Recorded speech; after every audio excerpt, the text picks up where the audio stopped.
nyo ga itong ating daraanan, pagkakapal-kapal ng damo, buwis buhay baga ito, paano kung may ahas dito, di ba? Tapos yung kakilala mo, ay, mangungutang pa. Pero tara na ho, ako inyong samahan dito sa aking pagbubukid-bukid, gayon. Tara na ho. Sabi nga po nila meron nga daw po doong mga iba't ibang uri ng gulay, gayon. Kaya tayo ho ay mapapasugod. Kung makikita nyo nga po, meron din po ditong kalamansian tulad po nung binisita ko noong mga nakaraang araw. Ngayon nga po ay samahan nyo po ako ulit na magbukid-bukid, gayon. Tara na ho. Kung makikita nyo nga po dito ay yung mga tanim po nilang mais ay lagpas tao na. O kita nyo naman po. Tapos eto may sumilip na mais.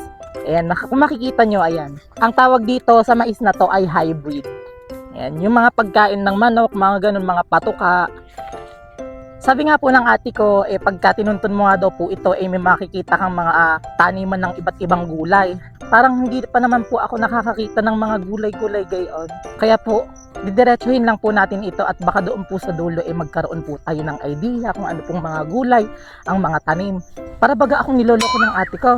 Para baga akong naliligaw Kita nyo naman ho ang aking dinadaanan pagka laki-laki ng mga damo. Ako po'y takot pa naman sa mga ganito at takot po ako makakita ng mga ahas gayon. Ako po'y talagang magkukulagtit dito. Atin lamang po itong tutuntunin.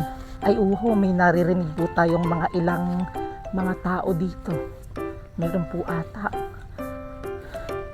mga may mga maggugulay. Gayang. Hala, ang dami nila. Dito nga po sa parte na to ng bukid ay nakakita po ako ng mga nag-uubras. Namimitas nga po sila dito ng siling Taiwan. Nakaka-proud nga po yung mga ganitong manggagawa dahil lumalaban sila ng patas. Kahit sobrang tindi ng init ay kaya nilang tiisin para lang kumita sila ng pera. Sobra nga po akong proud kasi dito rin po ako nanggaling. Kaya sinubukan ko na rin pong mamitas tulad po ng ginagawa nila. Kahit nga po sobrang hirap po sila dahil po sa sobrang tindi ng init ay masaya pa rin po silang nagkekwentuhan at nagbibiroan. Matapos ko nga pong subukan ang pamimitas po ng Taiwan ay agad na po akong umalis para po lumibot sa iba namang pong bukid kasi naghahanap din po ako ng mga gulay na pwede pong iuwi. Pero sa kasamaang palad nga po ay wala po akong makitang gulay na pwede pong hingin. Kaya naman po ako po ay nagpatuloy na lang po sa paglalakad. Hoping pa rin po na may makita akong gulay na pwede pong paggulayan. Kaya po kahit po sa katirikan ng araw ay ako'y hindi po sumuko. Hanggang sa nakita ko na nga po yung sitawan na ito ay talagang kahit kay lalaki ng mga talahib ay hindi po makakaligtas sa akin yan. Dahil po kahit po sa malayuan ay kitang-kita yung mga bunga na naglilintugan. Tao po. Tao po. Kaya gaganda pa naman sana ng mga sitaw nila. Tingnan nyo, gayon. Pero hindi tayo pwedeng kumuha kasi hindi naman tayo nakapagpaalam dahil wala nga yung may-ari. Gayon. Baka naman mamaya mapagkamalan tayong magnanakaw. Gayon kapag tayo kumuha nang hindi tayo nakakapagpaalam. Etong parte nga po na to ay nagkaroon po ako ng lakas ng loob. Dahil nga po ako'y pauwi na at ako'y wala pong daladala. Syempre ako hindi baga papayag. Taga saan ka na Ang bayan ko talaga Apo.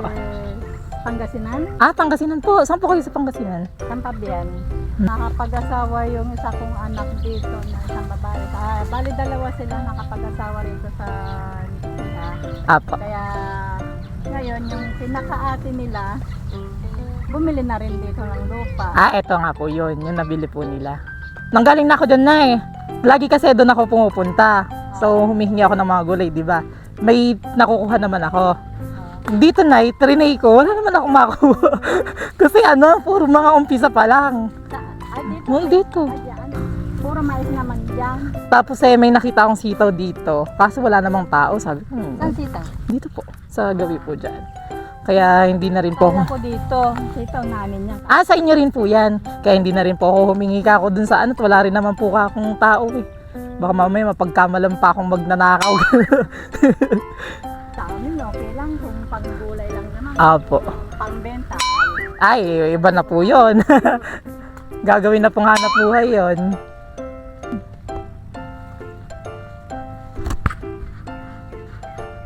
Nay, punta na po ako. Okay, Thank you po. Okay lang po ba na makakuha rin po ako ng kahit konti sa sitaw nyo? Okay, sige. Apo. Kahit yung mga ilang piraso lang po. Buti na lang guys, mabait si nanay.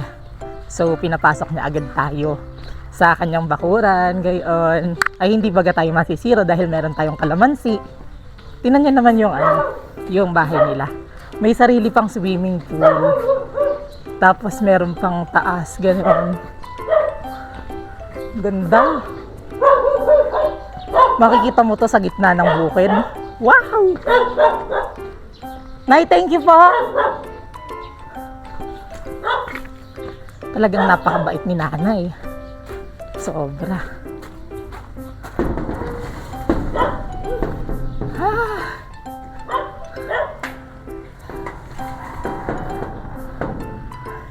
Tapos sa kanila daw tong sitaw dito sa harap. So, sabi ko hihingi tayo kahit mga ilang piraso lang para hindi naman tayo masiro kay inay. At baka naman tayo palayasin sa bahay. Ayun, papasukin na natin ngayon yung sitaw. Bali napakasaya ko kasi akala ko masisiro tayo ngayong araw pero hindi naman pala. Buti na lang meron tayong nanay na mabait na nagpapasok sa atin para kumuha ng kalamansi. Tapos nalaman nga natin na sa kanya pa yung sitaw. Ay, talagang napaka-bless. Tayo bagay hindi mapapalaya sa bahay. Ay. Kung makikita nyo sa likod, yun yung bahay na pinasok natin kanina, yung sa kalamansian, ganon. Kasi sa kanila din daw tong sitawan. Kaya buti na lang super blessed si nanay at napakabait. Tayo ay bibigyan ngayon ng mga sitaw, gayon, tulad nito.